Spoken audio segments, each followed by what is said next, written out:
for the troops. Mutiny on the Pennsylvania line. In my last two posts, I revealed how the U.S. treated World War I vets contemptibly, paying them low wages after forcing them to fight in a war.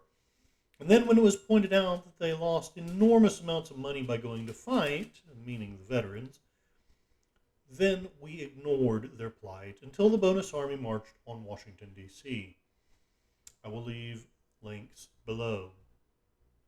Also, should you prefer to watch the YouTube videos that I made about them, those links will also be left below. Treated our soldiers shabbily.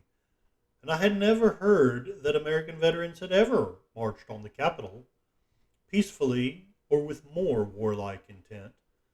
But the truth is our nation's capital has faced threats far more dangerous and, frankly, with causes that were far more just than anything that happened on the January 6th incident.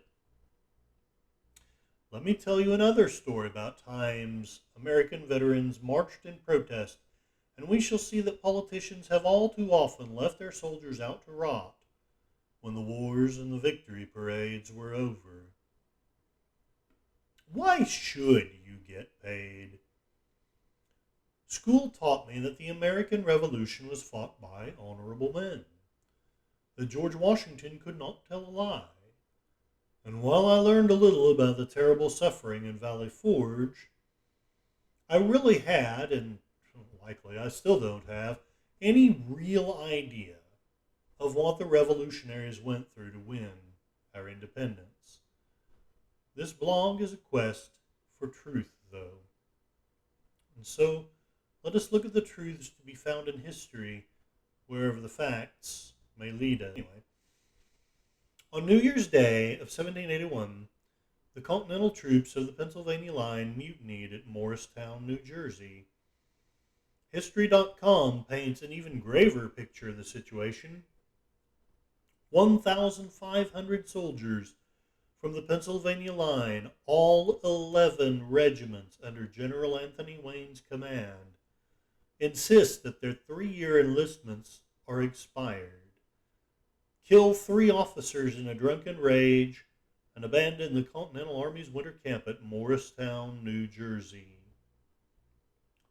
The Major General in command, Mad Anthony Wayne, who had led them with a bravery, a determination, and a ruthlessness that earned him his moniker, had led them through some pretty tough times, but the terms under which the men had signed up were in no way being honored.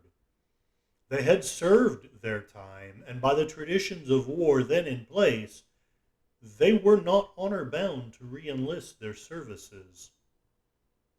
And let's face it, how happy would you be with your organization if you had not been paid in 3 years?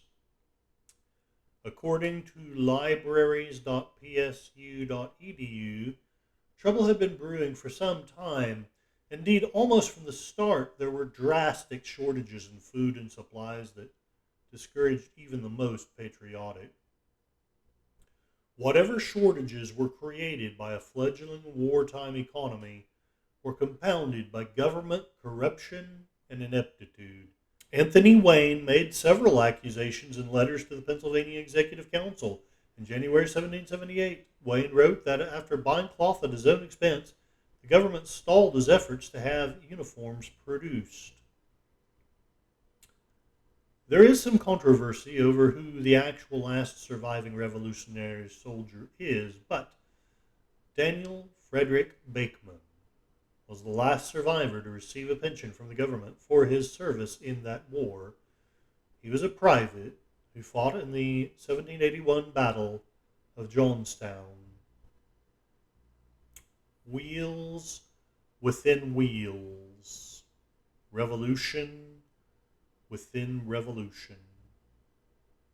Things only got worse, and Congress, then as now, refused to act, choosing instead to pass the buck to the states. Some states did step up to the plate and rewarded their troops handsomely. Others evidently felt freedom should come cheap. Eventually, This led, ironically, to passive-aggressive forms of 18th century not-so-quiet quitting. 100 men from the Massachusetts line marched out of West Point on January 1st, 1780, but were returned to their station shortly thereafter. On May 25th, a mutiny occurred on the Connecticut line. Soldiers had been going without their meat ration, only eating the rations which their officers gave up. The efforts of Private Joseph Martin, one of the Connecticut men, recalled that they gave up the mutiny, but spent the night bantering about starving in detail for an ungrateful people. The Continental Army had 26,000 men in July 1779, but less than 15,000 by the following summer. Some states vigorously sought to maintain enlistment by offering huge cash bounties to soldiers who re-enlisted. By 1781, many soldiers in the Pennsylvania line had served for 3 years, having received from the state only a $20 bounty. Furthermore, the real value of the soldiers' bounty pay was depreciating significantly, and I know the feeling on that score. According to the site officialdata.org, the value of $20 in 1781 would be roughly the same as $2,772.87 in current money. So, how would you feel if you were only paid $2,772.87 for 3 years' labor? History.com shares this. On January 1st, 1781, 1,500 soldiers from the Pennsylvania line insist that their 3-year enlistments are expired. British General Henry Clinton, but they sent emissaries from New York to meet the mutineers and offer them full pardon and the pay owed them by the Continental Army in exchange for joining the Redcoats. Instead, the men turned south toward Princeton, which they captured on January 3, intending to march on Philadelphia and Congress. From Princeton, the mutineers dispatched envoys to meet with General Wayne, who was following behind them. They aired their grievances and handed over Clinton's men for eventual execution. With this show of devotion to the patriot cause, the mutineers strengthened their position in negotiations with Congress. General Wayne and Congressional President Joseph Reed met with the mutineers to hear their grievances on January 7. They came to an agreement 3 days later. Joseph Reed, President of Pennsylvania's Supreme Executive Council. Sounds communist to me. Glad we fixed that problem. Libraries.psu.edu tells us that the soldiers that remained from the Pennsylvania line, these same reasonable men, contributed to the crucial victory at Yorktown only a few months later. If the mutiny had been more damaging, that legendary triumph, in other words, the winning of the war for the United States, might never have happened. Sadly, the story does not end there.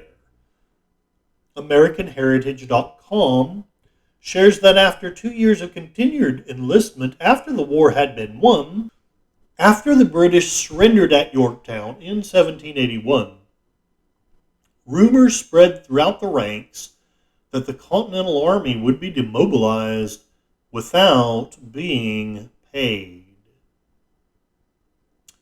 In June 1783, a small band of soldiers from the unit known as the Pennsylvania Line, there they are again, marched on the capital of the new nation in Philadelphia, demanding the back pay owed to them.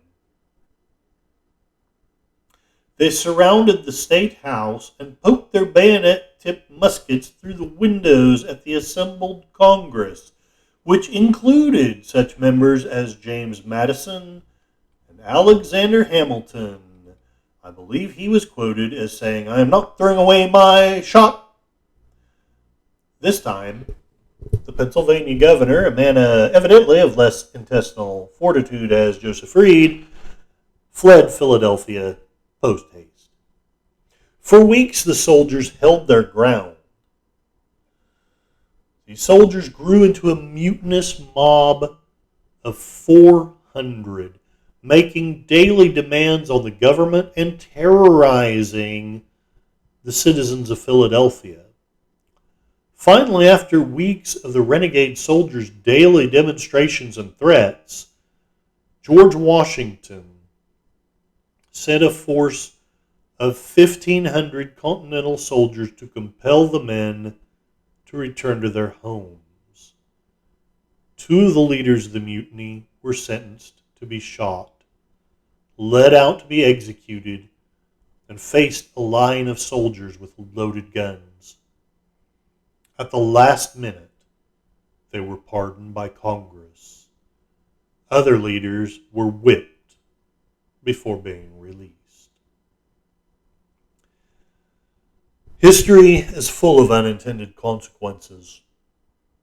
This final mutiny was one of the events that convinced the Founding Fathers, for good or ill, that the Articles of Confederation were not adequate to the government of the Federation.